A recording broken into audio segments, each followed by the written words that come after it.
Señores estudiantes de Proceso Manufactura 1, prosiguiendo con las clases, he tenido que partir las clases por cuestiones del Internet, donde el sector que yo vivo, el Internet es bajo y no podemos subir clases muy largas y por eso estamos partiendo las clases.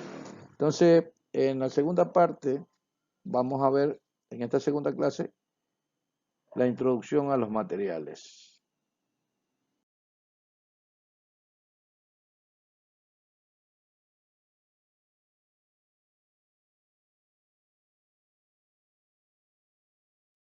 ¿Cómo obtenemos nuestras materias primas? ¿O obtenemos nuestros materiales? Lógicamente vienen de las materias primas. Las materias primas son los recursos naturales a partir de los que obtenemos los materiales que empleamos para la actividad técnica. ¿Y qué son los materiales? Son los productos útiles para la actividad tecnológica que se obtienen de la transformación de las materias primas. Nosotros podemos ver un sinnúmero de materias primas y lógicamente cómo se procesan.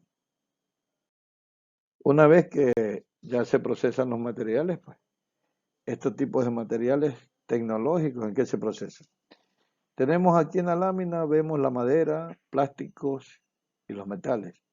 De la madera se obtiene la parte leñosa de los árboles, se utiliza como combustible para la industria papelera, para la fabricación de muebles, elementos de construcción, entre otros. Los plásticos se obtienen artificialmente a partir del petróleo. Los plásticos se utilizan para fabricar tuberías, embalajes, juguetes, recipientes, revestimientos de cables, etc. Y los metales, lógicamente, se extraen de los minerales que forman parte de las rocas. Los metales se utilizan para estructuras, piezas de maquinaria, herramientas, tornillería, fontanería, entre otros. Ustedes ven aquí la aplicación tecnológica de la materia prima. Aquí en esta lámina podemos observar materiales pétreos, se extraen de las rocas, son materiales pétreos, el mármol, la pizarra, el vidrio, el yeso, el cemento, el hormigón. Normalmente se utilizan como materiales de construcción. Los cerámicos se obtienen moldeando la arcilla y sometiéndola después a un proceso de cocción a altas temperaturas en un horno. Lógicamente se transforman en ladrillo, tejas, vajillas, incluso un lavabo para producción de materiales. Y los textiles, lógicamente, estos materiales se utilizan en forma de hilos para elaborar tejidos, pueden ser naturales o sintéticos. La lana, el algodón, la seda, el lino son la materia prima de ellos. Aquí en esta lámina observamos las propiedades de los materiales, como son mecánicas, tecnológicas, físico-químicas, sensoriales, ecológicas. Entonces, las propiedades no es que no son importantes las sensoriales, ni la física química, ni las ecológicas. Todas tienen una importancia, en el mundo actual todas tienen importancia. Las sensoriales, color, textura, brillo, tienen importancia porque a muchas personas no les gusta muy brillante las cosas, a otros les gusta más opacas, a otros les gustan colores encendidos, a otros los colores más bajos. Las propiedades físico-químicas también. Las mecánicas son propiedades como la dureza, tenacidad, fragilidad, elasticidad, plasticidad, resistencia mecánica.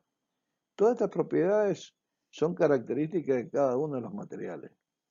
Las tecnológicas, fusibilidad, ductibilidad, maleabilidad. ¿Ya? Las ecológicas, toxicidad, reciclabilidad, degradabilidad. Entonces, los materiales tienen que ver con cada una de estas funciones. Entonces, todas estas funciones, todas estas propiedades son lo que hacen a los materiales que se los puede utilizar en uno o en otro proceso determinado para producir tal o cual material o pieza.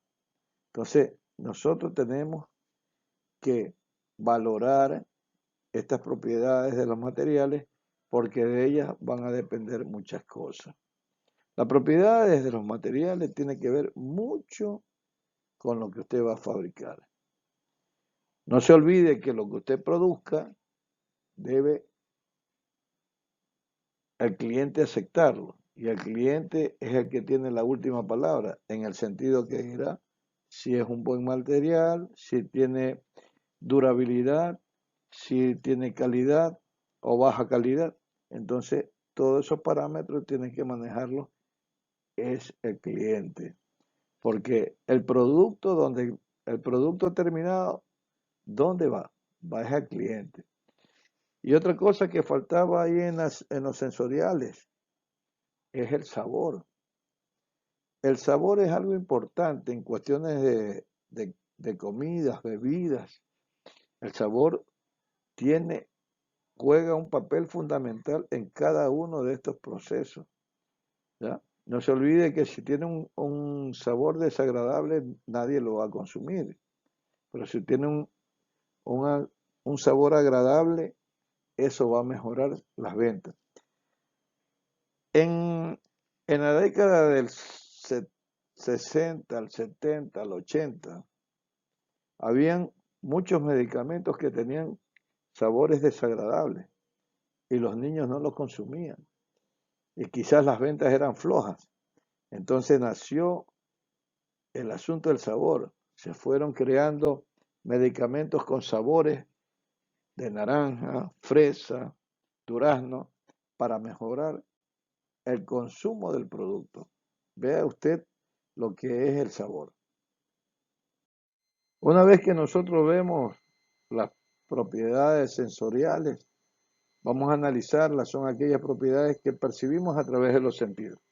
El color, textura, brillo, ¿no? Otra cosa también que me olvidaba, el olfato, el olor del producto. No se olvide que la esencia de vainilla huele riquísimo. Sin embargo, si usted la prueba es sumamente amarga. Entonces tiene que tener mucho cuidado con el olor. El sabor es una característica bastante determinante en los productos, por lo menos que se van a consumir. De ahí tenemos las propiedades físico-químicas. Las propiedades físico-químicas son las que están relacionadas con el comportamiento del material frente a las acciones externas. Las propiedades físico-químicas, transparencia, oxidación. Aquí falta también hacer el análisis de corrosión. Una cosa es oxidación, otra cosa es corrosión. Ustedes cuando vean esta clase, saquen cuál es la diferencia entre la oxidación y la corrosión.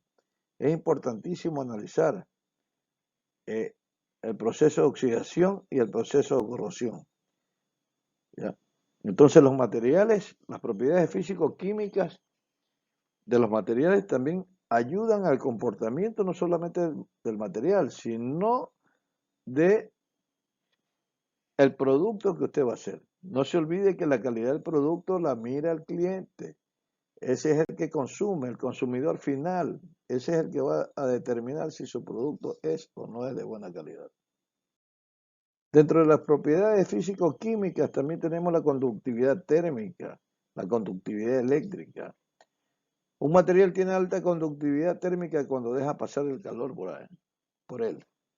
Hay dos cosas también que aquí hay que definir, lo que es calor y lo que es temperatura. No es lo mismo calor con temperatura. La conductividad eléctrica de un material tiene alta conductividad eléctrica cuando éste deja pasar la corriente eléctrica. Generalmente todos los metales son buenos conductores eléctricos. Propiedades mecánicas. Las propiedades mecánicas son las que están relacionadas con el comportamiento del material cuando se somete a esfuerzos. La dureza de un material es duro o blando dependiendo de si otros materiales pueden rayarlo. La dureza del material se puede concebir si uno puede rayar el otro. Esto es muy simple, señores. Cuando ustedes van a desayunar e introducen el cuchillo en la mantequilla, el cuchillo ingresa a la mantequilla no es porque le da la gana, sino que él se introduce en la mantequilla porque es más duro que la mantequilla. O sea, ahí existen las dos, es duro y blando. El cuchillo es duro y la mantequilla es blanda. Por eso ingresa el cuchillo en la mantequilla. Y acá hay otro término, tenacidad y fragilidad. Un material es tenaz si aguanta los golpes sin romperse. Y un material es frágil cuando le damos un golpe y este se rompe. Ahí tenemos un caso de las campanas que repican a cada rato y siguen aguantando golpes sin romperse. Otra de las propiedades mecánicas es la elasticidad, la plasticidad. Las dos palabras, elasticidad y plasticidad, en los materiales tienen situaciones diferentes. La plasticidad es lo contrario de la elasticidad. La elasticidad es cuando un material se somete a un esfuerzo determinado, este material se comienza a deformar, ¿ya? Y si el esfuerzo cesa, el material puede recobrar su posición original. A eso se lo considera como elasticidad. Y la plasticidad, que es otra propiedad contraria a la elasticidad, sin embargo, la plasticidad es la propiedad que una vez que el elemento se somete a esfuerzo, comienza a deformarse, y una vez que se sigue sometiendo a más esfuerzo, este elemento se deforma permanentemente. Entró en la zona plástica. Significa que de la zona plástica ya no hay retroceso hacia la zona elástica. El material queda deformado totalmente. Entonces, estas dos propiedades son importantísimas para un ingeniero mecánico, porque con las dos propiedades, el ingeniero mecánico obtiene muchas bondades, tanto con la elasticidad como con la plasticidad. Con la elasticidad, el ingeniero puede construir elementos flexibles, y con la plasticidad, el ingeniero puede deformar el metal y puede construir también elementos que no se deformen, que tengan una deformación permanente. ¿Ya? Veamos, por ejemplo, un sistema elástico es un resorte, una hoja de resorte en los vehículos, un amortiguador en el carro. Ahí tenemos dos partes elásticas. Y una formación plástica, por ejemplo, las puertas de un vehículo están deformadas, tienen una conformación que ya no pueden deformarse. Por eso que los vehículos cuando se chocan se rompen, ya se deforman totalmente y es difícil enderezarlos, porque la deformación que ya tienen y a causa del otro esfuerzo se deforman mucho más. La resistencia mecánica de un material la resistencia mecánica de un material es aquella que cuando soporta grandes esfuerzos. Por eso se considera que un material tiene resistencia mecánica.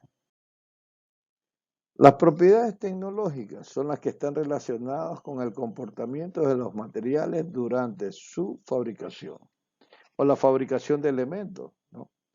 Para tal o cual situación.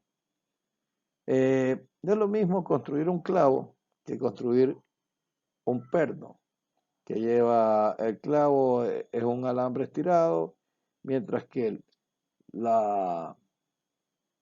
el perno es un elemento que lleva rosca, etcétera, etcétera. Entonces, ahí tenemos que observar términos como fusibilidad, que es la capacidad de los materiales de pasar de un estado sólido a líquido, cuando son sometidos a temperaturas determinadas. Por ejemplo, el hierro, para poder trabajar, para poderse hacer láminas, planchas, hay que fundirlo. Ese es el término fusibilidad. La ductilidad es la capacidad de los materiales en transformarse en hilos, ya sean esto para hacer cables, etc. Y la maleabilidad es la capacidad de los materiales de transformarse en láminas cuando se les comprime. Aquí ustedes pueden observar los tres procesos, ¿no?, que tenemos. Y aquí tenemos las propiedades ecológicas. Son las que están relacionadas con la mayor o menor nocividad del material para el ambiente. La toxicidad es el carácter nocivo de los materiales para el ambiente o los seres vivos. La biodegradabilidad es la capacidad de los materiales que con el paso del tiempo de descomponerse en forma natural, es decir, volver a su estado natural. Y la reciclabilidad es la capacidad de los materiales de ser vueltos a fabricar, ya sean de retazos o materiales de desechos o partículas de materiales. Se los puede reciclar. Es decir, que usted puede obtener nuevos materiales de los reciclados o puede obtener los mismos materiales del reciclado. Todo depende del tratamiento que usted le dé. Cuando usted vaya a elegir algún material para una determinada aplicación, usted siempre debe tener en consideración los siguientes factores. Las propiedades de dureza, flexibilidad, resistencia al calor, entre otros. ¿Ya? En otros países a lo mejor ya no es resistencia al calor, resistencia al frío, porque hay países muy fríos aquí en el planeta. Las posibilidades de fabricación con máquinas sencillas y con herramientas que no sean complejas o de las que usted dispone. La facilidad para trabajar. Su disponibilidad, abundancia del material, la proximidad al lugar donde se necesita hacer la obra, su impacto sobre el ambiente, si contamina, si es tóxico o es biodegradable. Y la última parte es la parte económica. El costo del material utilizado influirá en el precio final de la obra, del producto. Por eso es que siempre el ingeniero mecánico o los ingenieros que construyen siempre deben tener en consideración de buscar un material que tenga resistencia, que se acople a su trabajo, pero que en costo sea probable de adquisición. Es decir, usted no va a hacer algo que salga carísimo, no hay a quién venderle, pues, porque habrá otros que hacen trabajos más baratos. Ok. Entonces, señores, tenemos aquí otro pensamiento. Nunca desistas de un sueño, solo trata de ver las señales que te lleven a él. Señores estudiantes, lo importante de todo esto es que ustedes hagan resúmenes, los trípticos. Los resúmenes deben ser de hasta 200 palabras. De hasta 200 palabras. 200 palabras, no más, no menos. Resúmenes bien hechos, bien consensuados. Como los trabajos son individuales, pueden trabajar personalmente, pensar bien y hacer bien las cosas. Los trípticos, no se olviden, también los van a subir a la ¿cómo que se llama? A la página donde están las carpetas, donde subieron las otras carpetas, para ir recopilando sus trabajos. Señores, muchas gracias por asistir a esta clase y espero de que les vaya bien y puedan trabajar correctamente.